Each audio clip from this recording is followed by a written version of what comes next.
Buenas para todos. Nos volvemos a encontrar.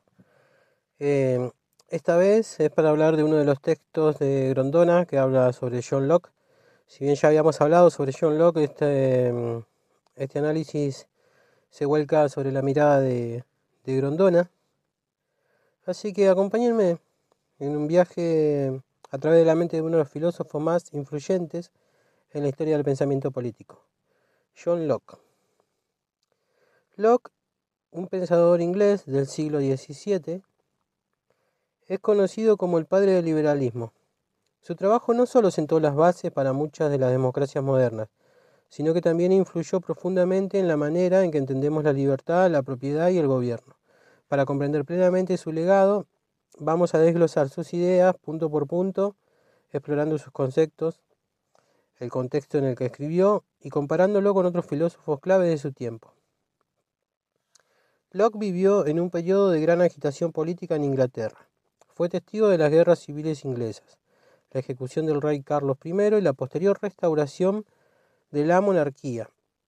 Este contexto de inestabilidad y conflicto influyó profundamente en su pensamiento, especialmente en su visión sobre la naturaleza del poder y el papel del gobierno.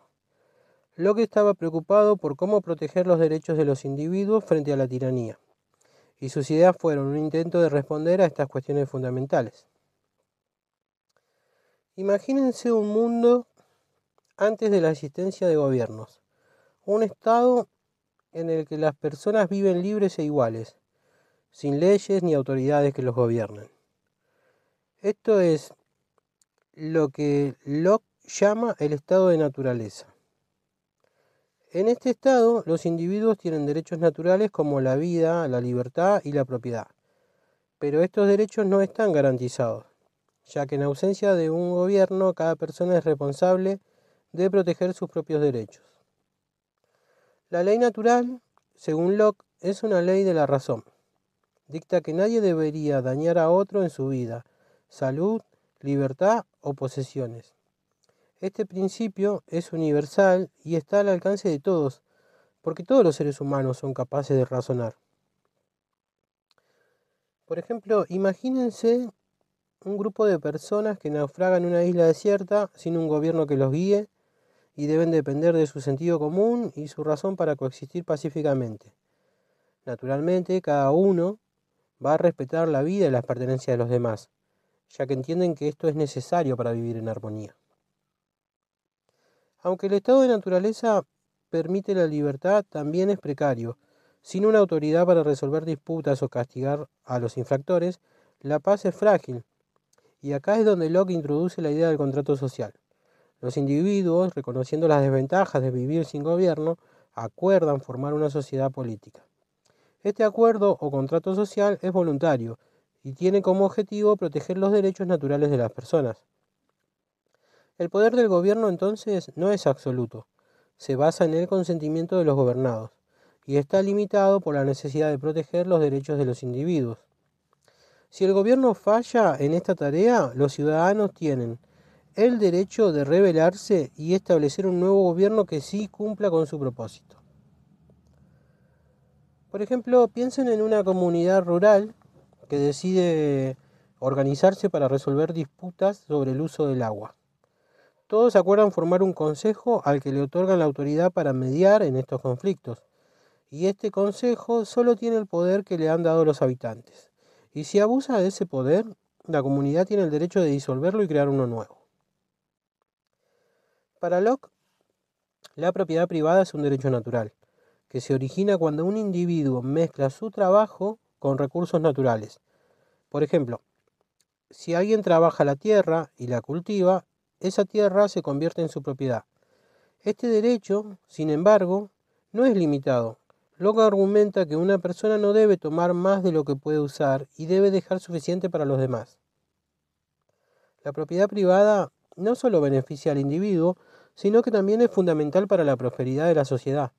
Cuando las personas pueden poseer y mejorar sus propiedades, tienen un incentivo para trabajar más y ser productivos, lo que a su vez beneficia a todos. Por ejemplo, un carpintero que recolecta madera de un bosque común para construir muebles, Si toma solo la cantidad de madera que necesita para su trabajo, la madera restante va a quedar disponible para que otros también la usen, asegurando un uso justo y equitativo de los recursos. El gobierno, según Locke, debe ser limitado. Esto significa que no puede tener más poder que el necesario para proteger los derechos naturales de los ciudadanos. Este concepto es crucial para evitar la tiranía, donde un gobernante o un grupo de gobernantes ejercen un poder absoluto y arbitrario. La tarea principal del gobierno es proteger la vida, la libertad y la propiedad de los individuos. Si un gobierno sobrepasa estos límites y viola los derechos de los ciudadanos, pierde su legitimidad, y los ciudadanos tienen el derecho de resistir y establecer un nuevo gobierno. Por ejemplo, un gobierno que decide confiscar propiedades sin compensación estaría actuando de manera tiránica, ya que viola el derecho natural a la propiedad. Según Locke, en una situación así, los ciudadanos estarían justificados en derrocar a ese gobierno. Ahora, para entender mejor las ideas de Locke es útil contrastarlas con las de otros filósofos. Tomemos por ejemplo a Thomas Hobbes. Hobbes también habló del estado de naturaleza, pero lo describió de manera muy diferente. Según Hobbes, el estado de naturaleza es un estado de guerra de todos contra todos, donde la vida es solitaria, pobre, desagradable, brutal y corta. Para evitar este caos, Hobbes argumenta que es necesario un gobierno fuerte, incluso absoluto, que imponga el orden. En contraste, Rousseau tenía una visión del contrato social que se alejaba de la de Locke. Rousseau creía en la voluntad general, donde el gobierno refleja los intereses colectivos de la comunidad. Para Rousseau, la libertad individual podría ser sacrificada en favor del bien común. Locke, sin embargo, insiste en que la protección de los derechos individuales es la prioridad y que cualquier gobierno que los viole pierde su legitimidad.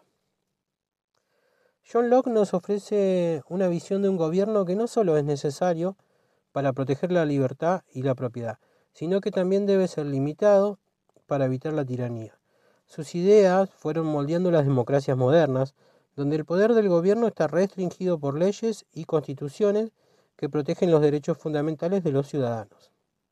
En última instancia, Locke nos recuerda que el poder legítimo no proviene de la fuerza ni de un derecho divino, sino del consentimiento de los gobernados, y cuando ese poder se desvía de su propósito, es el deber de los ciudadanos rectificarlo, asegurando que la libertad y la justicia prevalezcan. Este legado sigue vivo en las sociedades modernas y nos desafía a ser vigilantes, activos y responsables en la defensa de nuestros derechos y libertades. Gracias por acompañarme en este recorrido y nos estamos encontrando en el próximo capítulo.